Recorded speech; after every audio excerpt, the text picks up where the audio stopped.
আমার ওস্তাদ আব্দুল্লাহ জাহাঙ্গীর রহমাতুল্লাহ বলতেন, আমরা মাঝে মাঝে বলতাম যে স্যার রাগ কন্ট্রোল করা অত সোজা না, এগুলো ওয়াশ করা যায় কিন্তু কন্ট্রোল করা অত সোজা না। কথা ঠিক কিনা? আন্দাজি ঠিক বলেন না, আগে শোনেন স্যার কি বলছে আমাকে।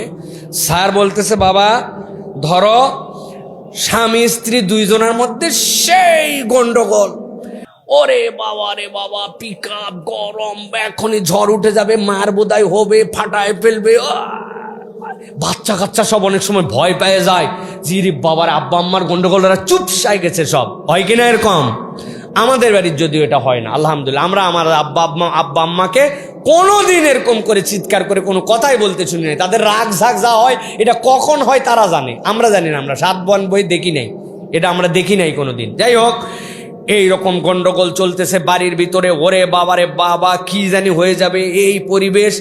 আল্লাহর কি কাজ, ঠিক ওই সময়ই দরজার মধ্যে কে জানি আসে ডাক দিছে। একবার ডাকবি তো ডাক, একবার ডাকেনি, না খুলতেই 5 সেকেন্ডের মধ্যে আবার ধমধম করে ডাক দিছে।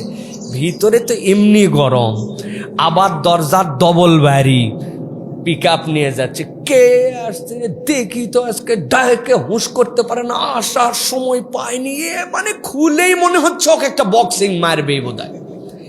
আল্লাহর কি কাম, খালি দরজা খুলছে, খুলে দেখে কি চেয়ারম্যান সাহেব ওর বাড়িতে আসছে। হচ্ছে ভাই আসসালামু আলাইকুম, আপনি এই সময় না বলে চলে আসলেন, এই এই বাবুর মা চেয়ারম্যান সাহেব আসছে রে, একটু নাস্তা টাস্তা দাও।